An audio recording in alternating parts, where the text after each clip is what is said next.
Hello human beings, PowerGamer here. The increase in the prices of flowers, chocolates, and therapists tells me that it's Valentine's Day, alright. The one holiday that can make Christmas think capitalism has gone too far.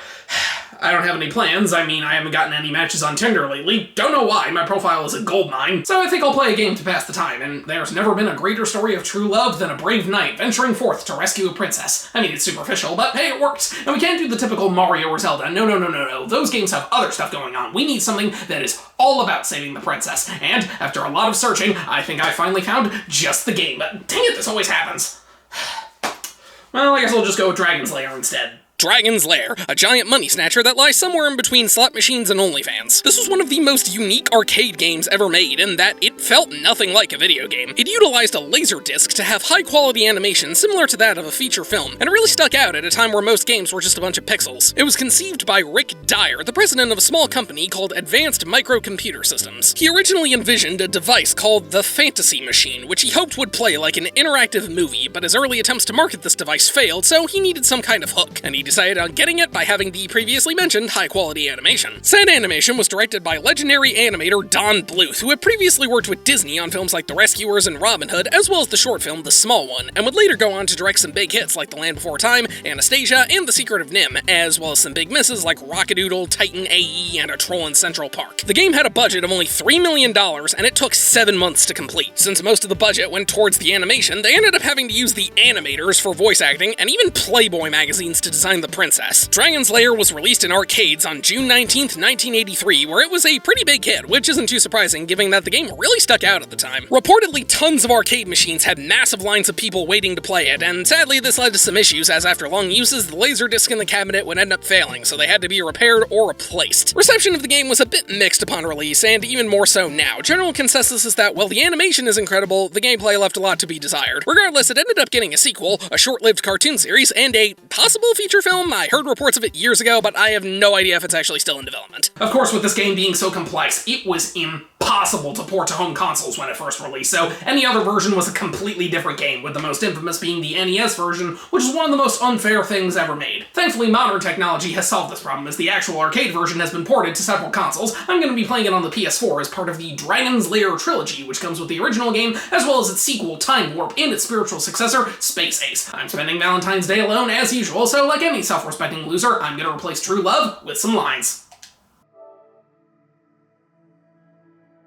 The game follows Dirk the Daring, a knight who ventures into a dragon's castle to save the fair Princess Daphne. And that's it. It's your by-the-numbers damsel in distress story, though it is pretty self-aware as Dirk is very cowardly and Daphne doesn't really act like she's in trouble when you see her. Of course, it goes without saying the presentation is what makes this game. I mean, look at it. The animation is absolutely amazing. This was the game's main selling point, and it worked because it looks beautiful, not just by video game standards, but by animation in general. But how does a game like this actually work? Well, it's some of the most basic gameplay you could possibly get. The only controls this game has are pushing up, down, left, right, and a button that uses the sword. You watch the cartoon play out and press the right button at the right time. The game is divided into a bunch of different sections. Each one has specific inputs you have to do at specific times. If you do it correctly, you move on, and if you don't, you die and lose a life. Lose all your lives, and it's game over. Though thankfully this version has unlimited continues. Sounds pretty simple, but it's a lot harder than you think. For starters, it's not always clear what the right choice is. Sometimes it's very simple, like grabbing on a rope, going towards a door, or using a sword to kill an enemy, but other times you have to move away from an enemy instead of killing it. It'll give you some kind of pattern and then change it just to trick you, and sometimes the game will deliberately lie to you, like giving you two options and you have to pick the right one, having this glowing gem that's actually a trap, or straight up using a sign that leads to death if you follow it. This game is all about trial and error. There are a few screens you might figure out on your first try, but for the most part, the only way to get it right is to fail. This was an arcade game after all, so it was made to be as unforgiving as possible, to steal as much of your money as possible. But figuring out what to do is only part of it. The other part, which is even harder if you ask me, is figuring out when to do it. You can't just push the button as soon as you enter a screen. You have to push it at the exact right time. Sometimes that's clearly the main point of the puzzle. You have to wait until the right moment. But other times it's just something showing up and you have to deal with it. Thing is, the timing of when you need to push them is wildly inconsistent. Sometimes it's right when the obstacle appears, sometimes it's a few seconds later, and sometimes it's before you can even see it. Yes, there are multiple screens in this game where you have to push the button before you can even can see what you're doing, so unless you know what's coming, it'll be too late. And again, this wouldn't be a huge deal, but there are some screens where you have to get the timing down just right. And I don't mean you die by hitting the button too late. That makes sense. There are some screens where you die if you push the button too early as well. So you have to wait until you see what happens so you don't push it too early, but you also have to react fast enough or else you're too late. But you also have to not panic and hit the wrong direction or hit the button too many times because the game will register that for your next input, and good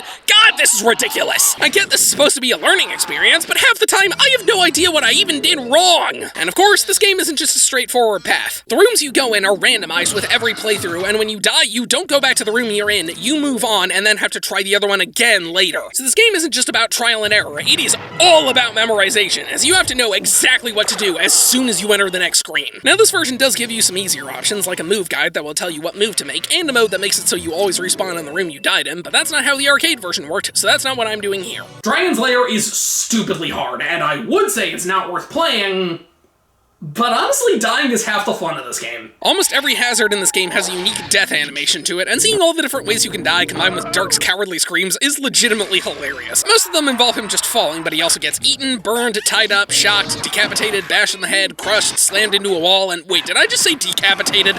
Nice. Sadly, the animators didn't seem to have as much time or money as they wanted because a lot of the rooms repeat themselves. I'm not kidding, these are the exact same rooms just flipped around, so you push left instead of right and right instead of left. Yes, all of these rooms are ones where you push left or right at least once. Honestly, this is pretty lame. It can help you remember some of them more, but overall this just feels like padding. Especially this room where you get off this falling platform. It's the easiest part of the whole game, and they must have known that because you have to do it 4 freaking times! 2 where you jump left and 2 where you jump right. That's just dumb. The length of a section varies wildly. Some of them require 2 inputs and last 5 seconds, others require 10 inputs and last a full minute. You only know you finished a section when you see an obvious cut in the animation, and occasionally they play this triumphant music. And let me tell you, there are very few things in this game more frustrating than screwing up on the very last input of a really long room. Sometimes you think you're done, but then the game throws one last obstacle out of nowhere. Like this room, where you dodge rolling balls and it ends with you having to jump over a hole. Why is this here? It doesn't connect to anything. Thankfully, some rooms are less cryptic than others. Every once in a while, the game will throw you hints, like making an object flash, signifying you need to go in that direction. You have to look for an opening to go through, which can sometimes be pretty confusing. A door will open, indicating you need to leave, or the ground just straight up crumbles, which I think goes without saying. It's also worth noting that this version adds a lot of cool new features. You can watch the Attract video, which was a video that played on the original arcade machine to get people's attention. You can give the game this border to make it look like an old arcade machine. And there's even a behind-the-scenes video with the designers. This is a really cool touch, and I wish other games had neat things like this. And like I already discussed, there are some things you could do to make the game easier, or harder. There's a mode that adds more inputs and makes the timing even more strict. I have no idea if this is closer to the arcade version or not, so I'm just gonna stick with easy because I am not a masochist. You can choose between 3 and 5 lives, and if you lose them all, you get a game over, which is represented by this animation of Dirk disintegrating into a skeleton. Though really all this does in this version is reset your score, since continuing picks you up right at the screen you left off at, and you don't have to do any of the screens you already beat. And after a while, the game will keep putting you at the same screen over and over again until you do it correctly. But I got something to prove here, so I'm going to beat this whole game without using a single continue.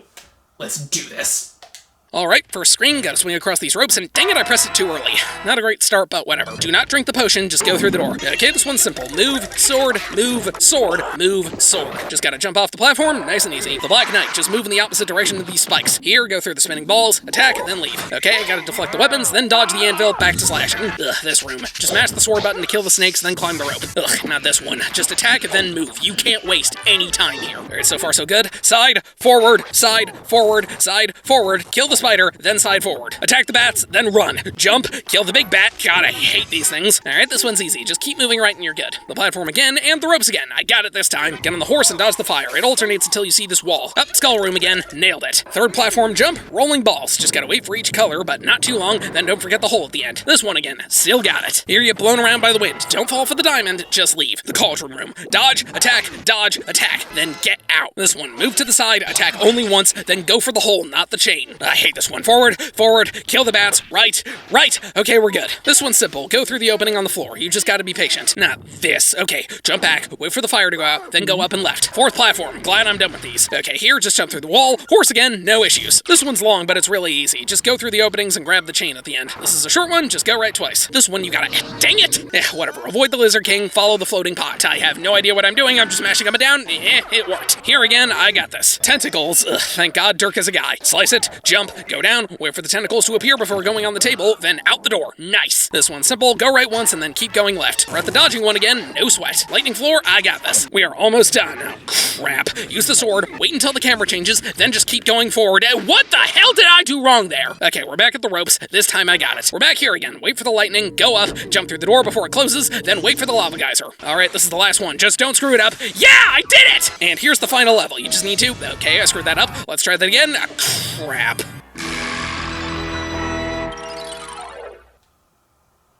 You know what? That took 10 minutes to get through, so let's just consider the final level a checkpoint. Cool.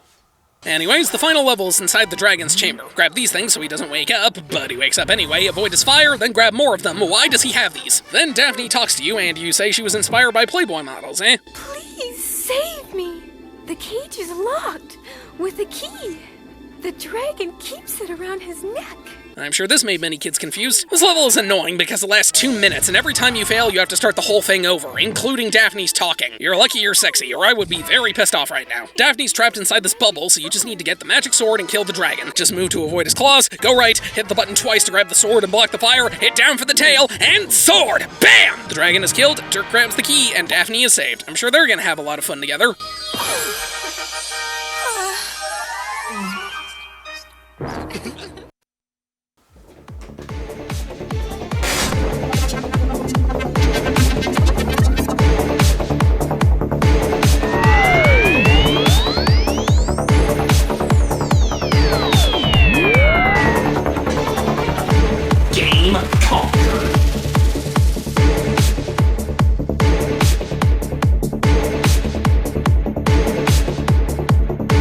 Lair is an impressive piece of technology, but it's not a very good video game. If you enjoy failing over and over, I guess I can recommend it, but if you just want to look at the pretty animation, you're better off just watching a playthrough of it on YouTube.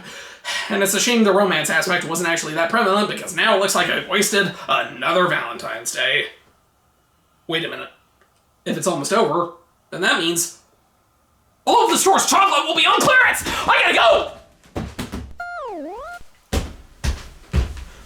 And they were all sold out.